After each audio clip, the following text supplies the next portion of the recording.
Hi mga kapwet malu! This is Jonabel Maguli. Welcome again sa aking mini vlog.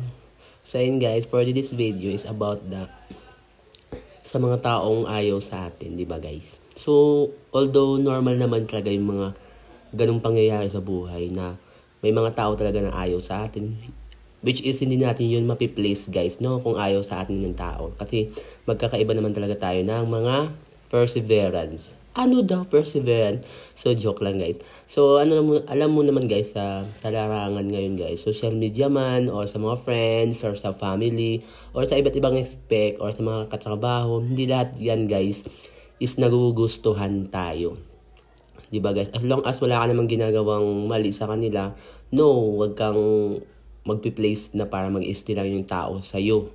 Diba? Kasi marami talagang guys, nakaka-experience na minsan ayaw sa'yo ng isang tao, kahit wala ka namang ginagawa, di ba? Minsan makaramdaman mo yun na iniiwasan ka, ayaw sa'yo, ayaw ka makausap, ayaw nila sa'yo, especially sa online, di ba? Pag ayaw sa'yo, okay lang, hindi mo kailangan mag-place para panoorin ka nila. Especially sa mga nagko-content, nagsisimula pa mag-content, ayaw nila panoorin ka kasi pangit naman ng content mo, wala naman yung kabuluhan. Kung ayaw kanila panoorin, okay lang yun guys. Hindi lahat ng tao is ayaw kanila panoorin. Marami pa rin tao ang manunood sa'yo at gusto kang panoorin. So, pag nakaka-experience ka ng ganun guys, hindi mo kailangan na, baka mamaya walang manood or no. Minsan magtiwala ka sa sarili mo. Hindi mo kailangan ng approval ng ibang tao na walang manunood sa'yo. Tuloy mo lang kasi balang araw, dadami yan manunood sa'yo. Katulad bang nagtatrabaho ka, lahat ba yun ng katrabaho mo is magiging close mo? Hindi naman Yung iba nga dyan sip-sip, yung iba panira, yung iba kahit para-paras lang naman kayo empleyado, yung iba mapapel, paepal. Di ba may mga ganun sa katrabaho? Which is normal yun guys. Kasi makakanasan mo talaga yan sa mga environment na ganun. Tapos sa mga guys, sa mga kaibigan mo, yung iba minsan akala mo close, yung iba hindi naman talaga, plastic, ganun. Nakikisakay lang, nakikisaw-saw lang, kung ano lang yung sa inyo magkakaibigan sa cycle, yun lang yun. Pero at the end, pag may problema, wala naman sa'yo sila. Di ba mga ganun guys, which is may na-experience tayong ganun. Di ba?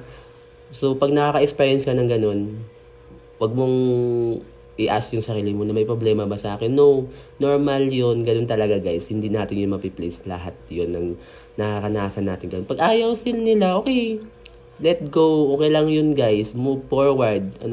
Tuloy-tuloy ang buhay. Hindi mo kailangan ng panig nila, comment nila kung tama ba yung ginagawa o mali. As long as nasa sarili mo wala kang ginagawang masama, tama yung ginagawa mo, di ka apak ng ibang tao, which is okay yun guys. So continue lang, tuloy lang, ravan, ganun talaga ang buhay guys.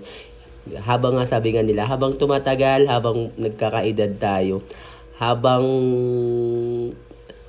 guys, is nagkakaroon tayo ng kabuluhan na lumiliit na lang pala yung cycle ng friend ko, ito na lang pala yung mga tao nandyan sa akin, sila na lang pala yung nandyan sa akin. Oo guys, habang tumatanda ka, mas kumukonti na lang yung friend mo. Marami kang kakilala, pero hindi mo kaibigan.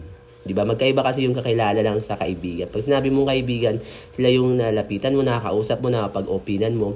Pag sinabi namang kakilala, nakikita mo lang sa labas, nag-hi lang, yung mga kakilala tawag doon guys ha.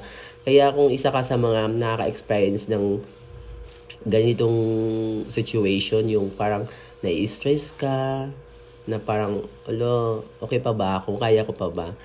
So, di natin maiwasan na mag-isip tayo, guys. Pero, sabi nga, pray na lang tayo, guys. Kasi si Lord na lang yung bahala. Para, di ba, malagpasan natin. Kasi lahat naman yan, guys, pag pinasa Diyos natin, malalagpasan natin. Matutulungan tayo ni Lord, guys. Hindi mo na kailangan ng tao. Si Lord na lang ang, hingian mo ng payo, sandalan mo. Promise, guys. 360 yan guys, makakatulong sa'yo ng malaki. Hindi mo kailangan ng ibang advice ng ibang tao. Pag alam mo naman na hindi ka komportable, huwag ka namang hingi ng advice. Sa Diyos ka na lang manghingi. Yun lang guys ha. Thank you. I hope na guys, laban lang. Huwag ka magpa-apekto. Thank you. God bless.